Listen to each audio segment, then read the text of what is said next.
জানাজার নামাজ হলো পৃথিবীর সর্ববৃহৎ জানাজার নামাজ। এই জানাজাকে কেন্দ্র করে অসংখ্য মুসলিমদের মধ্যে উচ্ছ্বাস দেখা যাচ্ছে, কিছু কিছু মুসলিমদের মধ্যে বিতর্কও দেখা যাচ্ছে। কেন খমিনির জানাজা যেতে হবে? এতই দেউলিয়া হয়ে গেছে, করতে করতে এতই নিশ্চয় হয়ে গেছে, খমিনির জানাজা আপনাকে পাঠাতে হবে? স্পিকারকে পাঠাইছে, এটা অন্যায় করেছে। কখনো কাফের মুশরিকদের খারাপ, ইহুদি খ্রিস্টানদের চেয়ে বেশি খারাপ এরকম জঘন্য জাতের কাছে জানাজা পড়ার জন্য যাওয়ার কোনো অধিকার নাই কোনো মুসলিমের। এই শিয়া রাফিজিদের সাথে আমাদের কোনো আপোষ নেই, কোনো আপোষ। আল্লাহ তুমি আমাদেরকে জান্নাতের পথে প্রতিষ্ঠিত রাখো। আয়াতুল্লাহ আলী খামেনির যে জানাজা নিয়ে আজকে প্রশ্নটা এসেছে। আসসালামু আলাইকুম ওয়া রাহমাতুল্লাহি ওয়া বারাকাতুহু। প্রিয় দর্শক, আয়াতুল্লাহ খামেনির বিশ্বের বৃহত্তম জানাজার নামাজ অনুষ্ঠিত হয়েছে, আপনারা কম বেশি সকলেই জানেন। আমাদের বাংলাদেশ থেকেও তার জানাজায় অংশগ্রহণ করার জন্য প্রতিনিধি দল গিয়েছেন। আবার বাংলাদেশের কোনো আলেম বলতেছেন, কোনো শায়েখ বলতেছেন যে খামেনির জানাজায় যাওয়াই এটি হারাম, এটি যাওয়া ঠিক হয় নাই। আসলেই কোরআন ও হাদিস আমাদেরকে কি বলে? আসলে জানাজা, কোন ব্যক্তির জানাজা নামাজে যাওয়া যাবে, কোন ব্যক্তির জানাজার নামাজে যাওয়া যাবে না, এবং এই আয়াতুল্লাহ খামেনির জানাজা সম্পর্কে বাংলাদেশের বিজ্ঞ আলিম ওলামাদের বক্তব্য কি, মন্তব্য কি, চলুন আমরা জেনে আসি। আজকে আমাদের বিশেষজ্ঞ প্যানেলে আলী হাসান উসামা, আব্দুর রহিম আল মাদানী সহ বাংলাদেশের বিজ্ঞ 4 জন আলিম রয়েছেন। এই 4 জন বিজ্ঞ আলিমের কাছ থেকে আমরা জেনে আসি যে আসলে আয়াতুল্লাহ আলী খামেনির জানাজায় যারা গিয়েছেন তারা কি সঠিক করেছেন নাকি ব্যাঠিক করেছেন, এবং কোন কোন ব্যক্তির জানাজার নামাজে যাওয়া যাবে না এবং কাদের জানাজার নামাজে যাওয়া যাবে, অংশগ্রহণ করা যাবে, সে বিষয়ে আমরা বিজ্ঞ আলিমদের কাছ থেকে জেনে আসি। প্রিয় দর্শক, আমরা শুরুতেই মুফতি আব্দুর রহিম আল মাদানীর বক্তব্যটি শুনে আসি। খামেনি তার শাহাদাতের পরে জানাজার নামাজ হলো পৃথিবীর সর্ববৃহৎ জানাজার নামাজ। জানাজাকে কেন্দ্র করে অসংখ্য মুসলিমদের মধ্যে উচ্ছ্বাস দেখা যাচ্ছে, কিছু কিছু মুসলিমদের মধ্যে বিতর্কও দেখা যাচ্ছে। অনেকেই ব্যক্তিগত আমাদেরকে জিজ্ঞেস করেছেন, শিয়া সম্প্রদায়ের লিডার মারা গেল, তার জানাজা পড়া ঠিক আছে কিনা, তার জন্য কি আমরা দোয়া করতে পারি কিনা। অনেকেই তো তাকে বীর মুজাহিদ আখ্যা দিচ্ছেন, জান্নাতের জন্য দোয়া করছেন, আবার কেউ নিন্দা জ্ঞাপন করে। আয়াতুল্লাহ খামেনির সরাসরি তার ঈমান আকীদা কুফরির ব্যাপারে স্পষ্ট দলিল না থাকলে কোনো ব্যক্তিকে কাফের বলা যায় না, 1 নাম্বার। 2 নাম্বার, তবে শিয়া সম্প্রদায়ের অসংখ্য অগণিত আকীদা বিশ্বাস এরকম রয়েছে যে আকীদা তাদেরকে কুফরির দিকে ঠেলে দেয়। তার দল ওটা পৃথিবীর বুকে শির উঁচু করে দাঁড়িয়ে জীবন বিলিয়ে দিয়ে রবের পথে থাকার দৃঢ় পদ গ্রহণ করা কুফফারদের মাঝে দৃষ্টান্ত স্থাপন করেছে, পৃথিবীর ইতিহাসে তা স্মরণীয় হয়ে থাকে। আয়াতুল্লাহ আল খামেনি, সুতরাং তাকে সুস্পষ্ট কাফের বলা না গেলে তার জন্য দোয়া করা যেতে পারে, তার ভুল ত্রুটি মার্জনার জন্য আল্লাহর কাছে ক্ষমা প্রার্থনা করা যেতে পারে। তবে এই কারণে গোটা শিয়া সম্প্রদায়ের উপরে নমনীয় হওয়ার কোনো সুযোগ নাই, কারণ শিয়া সম্প্রদায়ের অসংখ্য লোকেরা সাহাবায়ে কেরামের ব্যাপারে এমন মারাত্মক কথাবার্তা বলে যে আপনি আপনার কান শুনতেও তা প্রস্তুত নয়।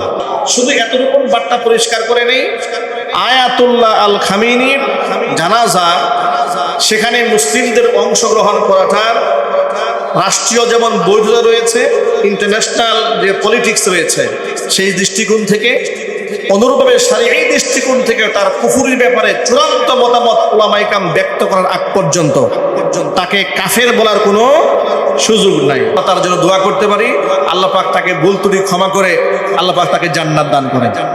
তার আকীদার ব্যাপারে আমরা আল্লাহর কাছে ক্ষমা প্রার্থনা করছি, তার আকীদার জবাবদিহিতা সে রবের কাছে করবে। তবে এতটুকুন বার্তা তো গ্রহণ করতে পারি, সে আকীদা ভ্রষ্ট মানুষ হওয়ার পরেও পৃথিবীর স্বৈরা শাসক 57টা মুসলিম কান্ট্রির তথাকথিত আহলুস সুন্নাহ ওয়াল জামাতের আকীদার অনুসারী সেই মুসলিম শাসকরা কিন্তু মাথা উঁচু করে কাফেরদের বিরুদ্ধে দাঁড়াতে পারে নাই। খামেনির জীবনে এটা বিরাট একটা শিক্ষা মুসলিম উম্মাহ যদি গ্রহণ করে যে আমরা জীবন দেব কিন্তু আমরা মাথা নত করব না। যে আকীদা বিশ্বাস ছিল সাহাবায়ে কেরামের, যে আমল ছিল সাহাবায়ে কেরাম রাদিয়াল্লাহু তাআলা আনহুম আজমাইন, তাদের মধ্যে মাত্র 313 জন মোকাবেলা করেছে 1000 সশস্ত্র বাহিনীর সামনে। বদরের প্রান্তরে আল্লাহর নবী পেরেশান হয়ে গিয়েছিলেন, মাত্র 313 জন নিরস্ত্র মানুষ নিয়ে আমি 1000 সশস্ত্র বাহিনীর সামনে মোকাবেলা কিভাবে করব? সিজদায় পড়ে এত কাঁদলেন, আল্লাহর কাছে এত বেশি সাহায্য প্রার্থনা করলেন, চোখের পানিতে মরুপ্রান্তরে ভিজে গেল।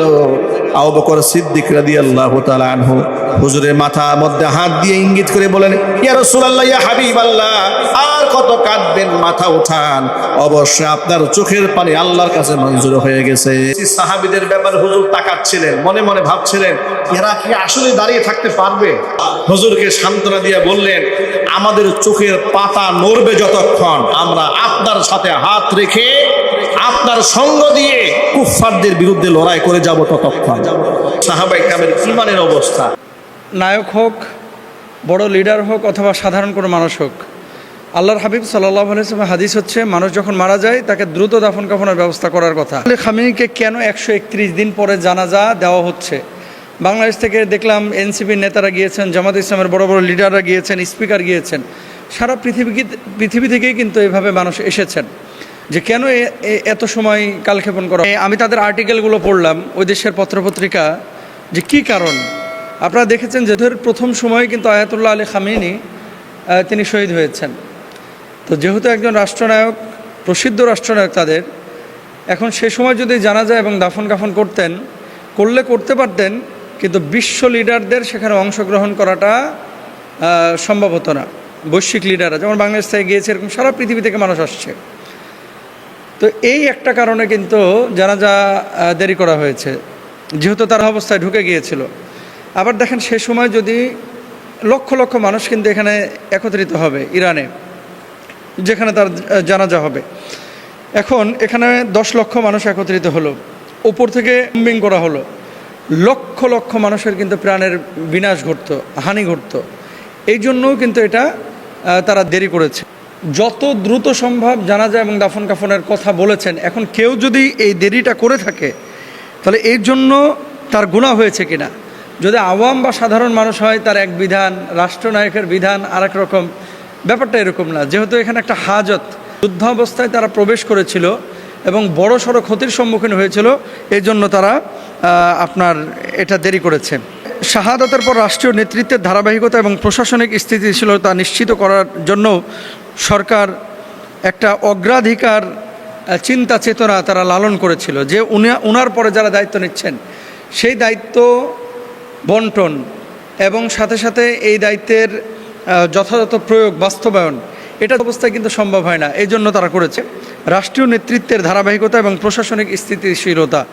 এই 3টা কারণে মূলত 131 দিন পরে জানাজার নামাজ হচ্ছে। এখন আপনারা দেখেন এই বিষয়টা আয়াতুল্লাহ আলী খামেনিকে লক্ষ্য করে ঢালাওভাবে জায়েজ করার কিন্তু সুযোগ নাই। যত দ্রুত সম্ভব এটা দাফন কাফন করে দেওয়া, এটাই হচ্ছে নবীজি সাল্লাল্লাহু আলাইহি ওয়াসাল্লামের আদেশ এবং সুন্নাহ। আরেকটা বিষয় আপনাদেরকে বলি যে এই জানাজাকে কেন্দ্র করে সারা পৃথিবীর মুসলমানদের ভিতরে একটা সফট কর্নার তৈরি হয়েছে। সবাই কিন্তু ঐক্যের কথা বলছি, সবাই ভালোবাসা মায়া দেখাচ্ছি, তারা আবার বাংলাদেশে এসে বা নিজ দেশে গিয়ে কিন্তু ইনফিরাতি ছোট ছোট বিষয় নিয়ে বিভাজন তৈরি করছে। এই জন্য আসলে মুসলমানদের ওয়ান উম্মাহ কনসেপ্ট অ্যাকসেপ্ট করা উচিত। 2 নম্বর, সারা পৃথিবীর মুসলমানরা একটা দেহের মতো, এটাই ভাবা উচিত।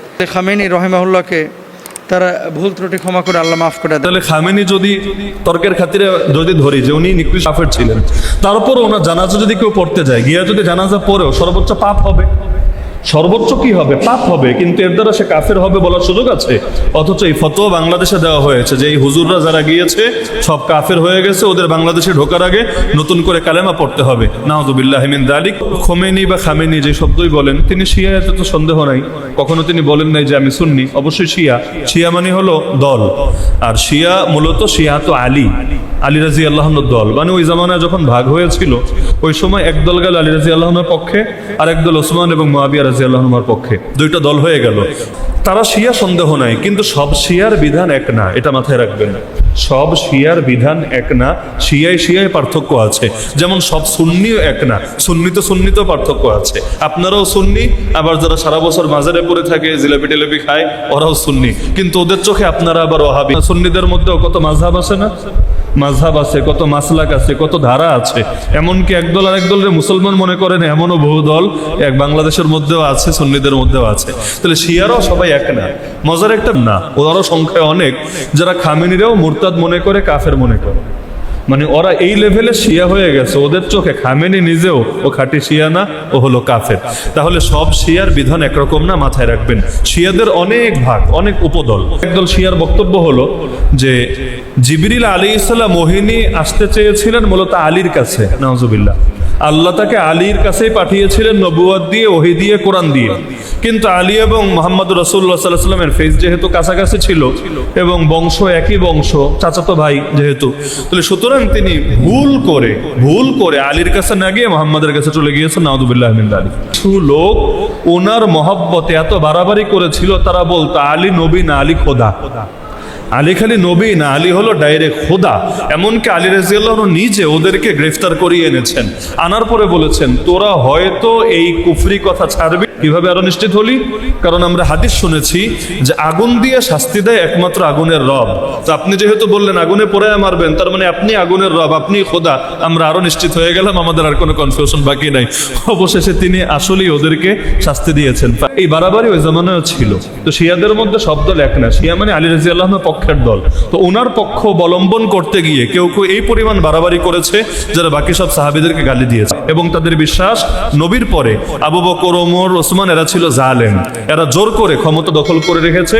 ক্ষমতার একমাত্র হকদার ছিল আলী এবং তারা জোরপূর্বক দখল করেছে। এজন্য ওদের ইমানের অংশই এটা। ওসমানের জন্য, আলীর জন্য, আব্বাসের জন্য, হাসান হুসাইনের জন্য, ফাতিমার জন্য রাদিয়াল্লাহু আনহুম আজমাইন। আলাদা নাম নিয়ে দোয়া করি। ওদের কেউ কেউ খুতবার মধ্যে নাম নিয়ে নিয়ে বদদোয়া দেয়, আল্লাহ তোমার লানত বর্ষণ করো আবু বকরের উপর, আল্লাহ তোমার গজব বর্ষণ করো ওমরের উপর। এটা ওদের ইমানের অংশ হয়ে গিয়েছে। এবং আম্মাজান আয়েশা রাদিয়াল্লাহু আনহাকে নিয়ে এমন নিকৃষ্ট গালি দেয়, এমন নিকৃষ্ট গালি, তিনি তো মুমিনদের মা। এই রকম শিয়ার বিধান। আর আরেকজন সাধারণ শিয়া যে এই রকম সাহাবীদের গালিগালাজ করে না, বরঞ্চ সিরেফ আলী রাদিয়াল্লাহু আনহুকে একটু বেশি মহব্বত করে এবং তার ধারণা ওই জঙ্গে জামাল, জঙ্গে সিফিন এগুলোতে আলী রাদিয়াল্লাহু আনহু সঠিক ছিলেন, ওনার উপর একটু জুলুম হয়েছে, ইত্যাদি ইত্যাদি। দুই দলের এক পাল্লায় মাপার সুযোগ আছে? খামেনির যত লেখা আমি পড়েছি, খামেনি তো দুইজন, এক হলো আগে ছিলেন রুহুল্লাহ খামেনি, আর একজন হলো সর্বশেষ শহীদ হলেন আয়াতুল্লাহ আলী খামেনি। তো তার যত বই অন্তত আমার নজরে এসেছে, আমি কোনো জায়গায় এমন পাই নাই যেখানে ডাইরেক্ট কুফরি বাক্য আমার নজরে পড়েছে। থাকতে পারে, আমি পাই নাই। তো যেই জিনিস আমি পাই নাই সেই জিনিস নিশ্চিতভাবে দাবি করার সুযোগ নেই। কোনো ব্যক্তি বিশেষকে যখন আপনি কাফের বলবেন তখন কিন্তু সুনির্দিষ্ট দলিল লাগবে। আম হুকুম মানে কি? যারা নামাজ তরক করবে তারা পাপী, আম কথা। এমনকি কোন কোন ইমামের মত আছে যারা নামাজ ইচ্ছাকৃত ছাড়বে ওরা কাফের, আম কথা। কিন্তু কোন একজন মুসলমানদের যখন আপনি বলবেন তুই নামাজ পড়ছ না তুই কাফের, এটা কিন্তু আম কথা না, এটা খাস কথা, খাস কথা। ওনারা সুনির্দিষ্টভাবে, আমি আমার জীবনে শুনি নাই যে সুনির্দিষ্টভাবে কাউরে বলেছে কাফের হয়ে গেছে। কেন? কারণ সে নামাজ পড়ে না। তার মানে মূলনীতির জায়গায় মূলনীতি, কিন্তু ব্যক্তির উপর প্রয়োগ করার ক্ষেত্রে সতর্কতা অবলম্বন করেন। ঢালাওভাবে শিয়াদের বিধান আর সুনির্দিষ্টভাবে কোনো একজনকে কাফের বলার বিধান কিন্তু এক না। আমি এটাও বলছি না তিনি কাফের ছিলেন, আমি এটাও বলছি না তিনি খাঁটি পাক্কা মুসলমান এবং সাহাবীদের মতো ছিলেন, কোনোটাই আমি বলছি না। কিন্তু পড়া যায়, পাপী মানুষের জানাজা পড়া যায় না, বেনামাজি জানাজা পড়েন না। আবার যারা বিভিন্ন রকম পাপ টাপ করে যে জানাজা পড়েন না, পড়েন তো, সারা বছরই তো পড়েন। আপনারা যাদের জানাজা পড়েন কয়জন পীর সাহেব, কয়জন আল্লাহর ওলি, কয়জন নামাজি, কয়জন বুজুর্গ? বেশিরভাগই পাপী। তাহলে পাপীর হুকুম আলাদা, কাফেরের হুকুম আলাদা। কিন্তু যদি মুসলমান হয় তিনি যত দল হোক, যত পাপ হোক, যত যা কিছু হোক, তার জানাজা কিন্তু অবশ্যই পড়া যায়। তাহলে এই প্রশ্ন থেকে বোঝা যাচ্ছে যে তা কাফের মনে করা হচ্ছে। এই প্রসঙ্গে আমি বললাম যে যে নিজেরা মুসলমান দাবি করে তারা কাফের বলতে চান, সুনির্দিষ্ট অকাট্য দলিল দিতে হবে, আন্দাজের উপর বলার কোনো সুযোগ নাই যে শুনেছি সে শিয়া তাই সে কাফের। না রে ভাই, এত সহজ করে ব্যাখ্যা করার কোনো সুযোগ নাই, আল্লাহ মাফ করুন। এমনকি কওমি একজন আলেমও গিয়েছেন জানাজায়, যিনি সংসদ সদস্য গিয়েছেন। এখন আমরা দেখেছি এক আহলে হাদিস সাহেব ফতোয়া দিয়েছে যে এরাও কাফের হয়ে গেছে, নাউজুবিল্লাহ।